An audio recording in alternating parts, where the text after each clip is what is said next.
Hey everybody, welcome to Wealth Rewired. I'm Billie Robinson and I'm your host today. So I'm so glad to have you joining me on this episode because what we're tackling is a topic that weighs heavily on many of us, our past financial mistakes. So have you ever caught yourself saying, I'm just bad with money, or if only I hadn't made that mistake, I'd be so much further ahead? Well, trust me, you're not alone. Okay, so financial regret, it can actually feel like a ball and chain, dragging us down. But the thing here is that your financial past does not define your financial future. So say it with me. My past does not define my future.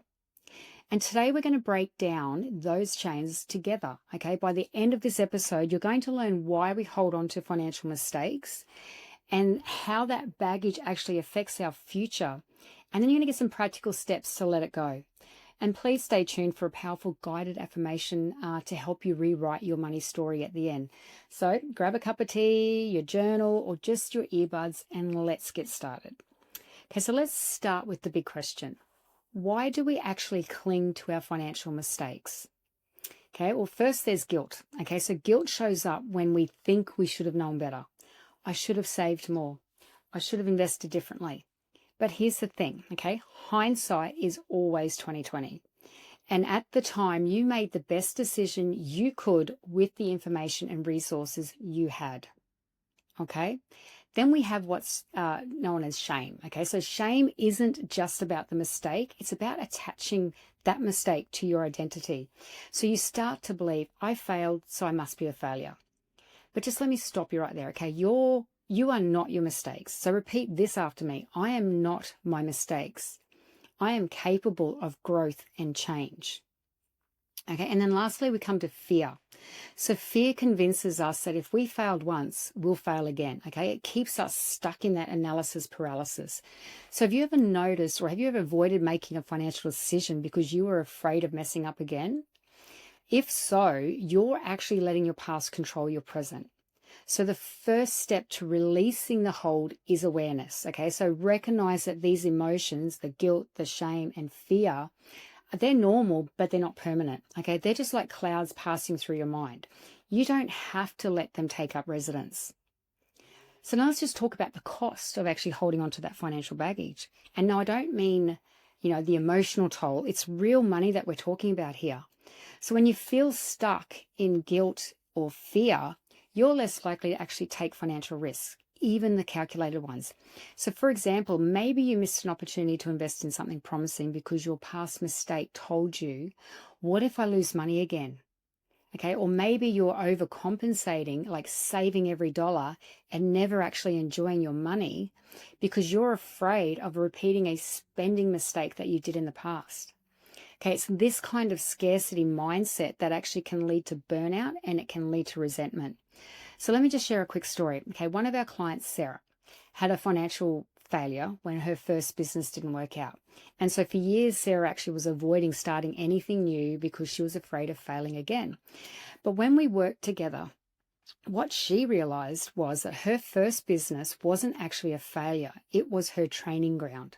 So today what Sarah's doing, she's actually running a successful coaching business and she uses the lessons from her failure to actually help her clients avoid the same mistakes.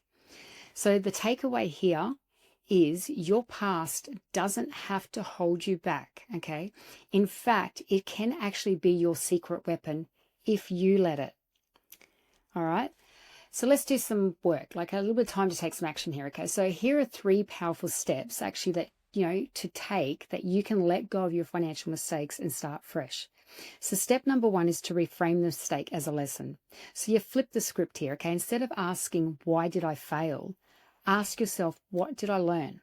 So every mistake actually carries a lesson, and those lessons are worth their weight in gold. So for example, if you racked up credit card debt in your 20s, okay, maybe the lesson is about budgeting or it's about delayed gratification. So what I want you to do here is write this down, okay? What I learned from, and what your mistake is, and your lesson, okay? So what you learned from the mistake is, and what's the lesson? Once you extract that lesson, the mistake loses its power over you. Step number 2 is create a forgiveness statement. Okay, this one's a game changer. So write a forgiveness statement for yourself like, I forgive myself for the mistake.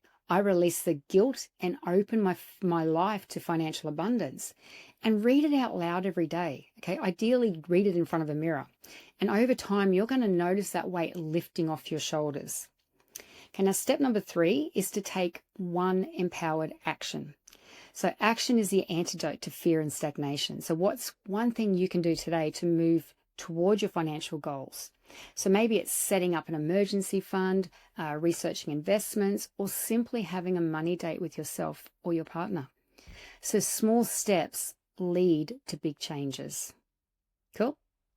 Right, so before we wrap up, I want to just guide you through a quick affirmation and visualization exercise. And please don't do this if you're driving or you're currently working. Just take note of it and do it when you actually are safe to do so. So close your eyes, again, if it's safe to do so. Take a deep breath in and release. Now, I want you to imagine yourself 5 years from now. You've released all your financial mistakes and you're living in abundance. What does it feel like? What do you see? Now repeat after me. I release my financial mistakes. I forgive myself for any choices that didn't serve me. I am open to receiving abundance. I trust myself to make financial empowered decisions. Now take another deep breath in and out. And when you are ready, open your eyes and carry that energy into your day. So thank you so much for spending this time with me. Just remember, your past is just a chapter. It's not the whole story, okay? Every day you have the chance to write a new one. And if you found this episode helpful, please share it with someone who might need to hear it. And don't forget to subscribe and leave a review. It actually helps us reach more amazing people like you. So until next time, keep growing, keep learning, and keep thriving. You've got this, and we will see you next week.